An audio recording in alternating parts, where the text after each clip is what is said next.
മുതിർന്ന CPM നേതാവും ധർമ്മടം മുൻ MLA-യുമായ KK നാരായണൻ അന്തരിച്ചു. 77 വയസ്സായിരുന്നു. ഇന്ന് പെരളശ്ശേരി സ്കൂളിൽ പരിപാടിക്കിടെ കുഴഞ്ഞു വീഴുകയായിരുന്നു. കണ്ണൂരിലെ സ്വകാര്യ ആശുപത്രിയിലായിരുന്നു അന്ത്യം. 2011-16 കാലത്ത് ധർമ്മടം നിയോജക മണ്ഡലത്തിലെ MLA ആയ KK നാരായണൻ 2016-ൽ മുഖ്യമന്ത്രി പിണറായി വിജയന് വേണ്ടി മാറുകയായിരുന്നു. 29 വർഷം CPM കണ്ണൂർ ജില്ലാ സെക്രട്ടേറിയറ്റ് അംഗമായ KK നാരായണൻ നിലവിൽ ജില്ലാ കമ്മിറ്റി അംഗമാണ്.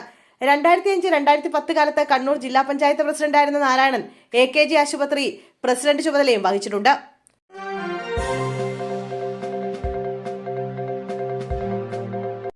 മകരവിളക്ക് തീർത്ഥാടനത്തിനായി വൈകിട്ട് 5-ന് ശബരിമല ശ്രീ ധർമ്മശാസ്ത്ര ക്ഷേത്രം നട തുറന്നു. വൈകിട്ട് 5-ന് ക്ഷേത്രം തന്ത്രി മഹേഷ് മോഹനന്റെ മുഖ്യ കാർമ്മികത്വത്തിൽ മേൽശാന്തി ET പ്രസാദ് നട തുറന്നു.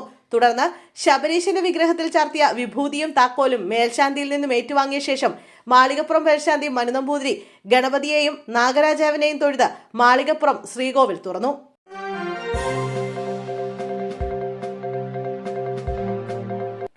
ചെങ്ങന്നൂരിലെ ABVP പ്രവർത്തകനായിരുന്ന വിശാൽ വധക്കേസിൽ എല്ലാ പ്രതികളെയും വെറുതെ വിട്ട കോടതി. മാവേലിക്കര അഡീഷണൽ സെഷൻസ് കോടതിയാണ് പ്രതികളെ വെറുതെ വിട്ടുകൊണ്ടുള്ള വിധി പുറപ്പെടുവിച്ചത്. കുറ്റം തെളിയിക്കാൻ പ്രോസിക്യൂഷന് കഴിഞ്ഞില്ലെന്ന് ചൂണ്ടിക്കാട്ടിയാണ് പ്രതികളെ വെറുതെ വിട്ടത്. ക്യാമ്പസ് ഫ്രണ്ട് പ്രവർത്തകരായിരുന്ന 19 പേരാണ് കേസിലെ പ്രതികൾ.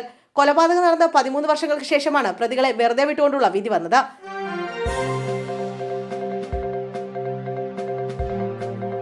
ശബരിമല സ്വർണ്ണക്കൊള്ളക്കേസിൽ അറസ്റ്റിലായ സ്പോൺസർ ഉണ്ണികൃഷ്ണൻ പോറ്റിയെ അറിയാമെന്ന് മുൻ ദേവസ്വം മന്ത്രി കടകംപള്ളി സുരേന്ദ്രൻ.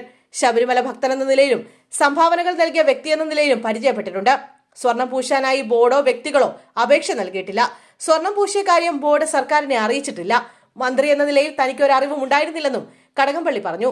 മുൻ മന്ത്രി എന്ന നിലയിൽ അറിയാവുന്നത് പറഞ്ഞു എന്നാണ് ചോദ്യം ചെയ്യൽ സ്ഥിരീകരിച്ചുകൊണ്ട് കടകംപള്ളി സുരേന്ദ്രൻ പ്രതികരിച്ചത്.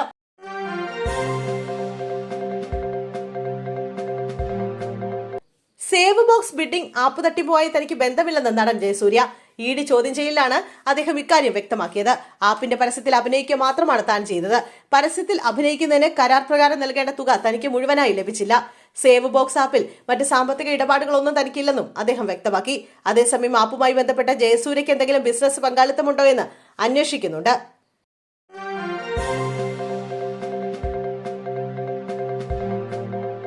എറണാകുളം നഗരത്തിലെ തിരക്കേറിയ വ്യാപാര കേന്ദ്രമായ ബ്രോഡ്വേയിൽ വൻ തീപിടുത്തം.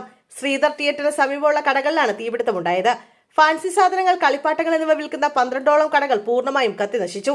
പ്ലാസ്റ്റിക് കളിപ്പാട്ടങ്ങളും ഫാൻസി സാധനങ്ങളുമുള്ള കടകളായതിനാൽ തീ അതിവേഗം പടരുകയായിരുന്നു. വിവരം ലഭിച്ച ഉടൻ തന്നെ ഫയർഫോഴ്സിന്റെ 8 യൂണിറ്റുകൾ സ്ഥലത്തെത്തി. തീപിടുത്തത്തിന്റെ കാരണം വ്യക്തമല്ല.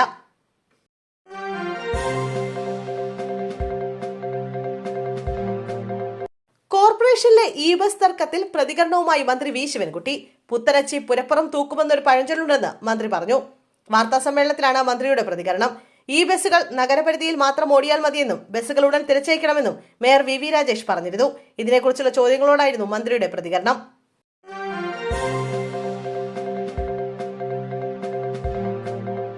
തിരുവനന്തപുരം നെടുമങ്ങാട് ഏണിക്കരയിൽ KSRTC ബസ്സും ക്രെയിനും കൂട്ടിയിടിച്ച അപകടം. തിരുവനന്തപുരത്ത് നിന്ന് വിതുരയിലേക്ക് പോയ KSRTC ബസ്സാണ് അപകടത്തിൽപ്പെട്ടത്. വഴയില പഴകുറ്റി 4-വരി പാത നവീകരണത്തിന്റെ ഭാഗമായി നടക്കുന്ന ജോലികൾക്കിടെയാണ് ക്രെയിനുമായി KSRTC ബസ് കൂട്ടിയിടിച്ചത്. വഴയിലേക്കും ഏണിക്കരയ്ക്കും ഇടയ്ക്കുള്ള ചെറുവളവിലാണ് അപകടം സംഭവിച്ചത്. ക്രെയിന്റെ നീളമുള്ള ഭാഗം മുൻവശത്തെ KSRTC ബസിന്റെ ഗ്ലാസിൽ തട്ടുകയായിരുന്നു. ക്രെയിൻ തട്ടി KSRTC ബസിന്റെ മുൻ ഗ്ലാസ് തകർന്നു. ക്രെയിൻ ചെറിയ കുഴിയിലേക്ക് മറിഞ്ഞു വീണു. സംഭവത്തിൽ യാത്രക്കാർക്ക് പരിക്കില്ല. ക്രെയിൻ ഡ്രൈവർക്ക് ചെറിയ പരിക്കേറ്റു. സംഭവത്തെ തുടർന്ന് റോഡിൽ നേരിയ ഗതാഗത തടസ്സമുണ്ടായി.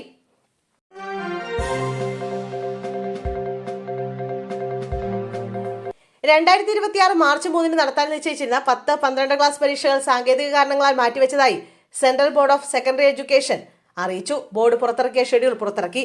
2025 ഡിസംബർ 29-ന് പരീക്ഷാ കൺട്രോളറായ doctor Sanyam Bharadwaj CBSE affiliate ചെയ്ത സ്കൂളുകളിലെ പ്രിൻസിപ്പൽമാർക്ക് എഴുതിയ ഒരു സർക്കുലറിലാണ് ഇക്കാര്യം പറയുന്നത്.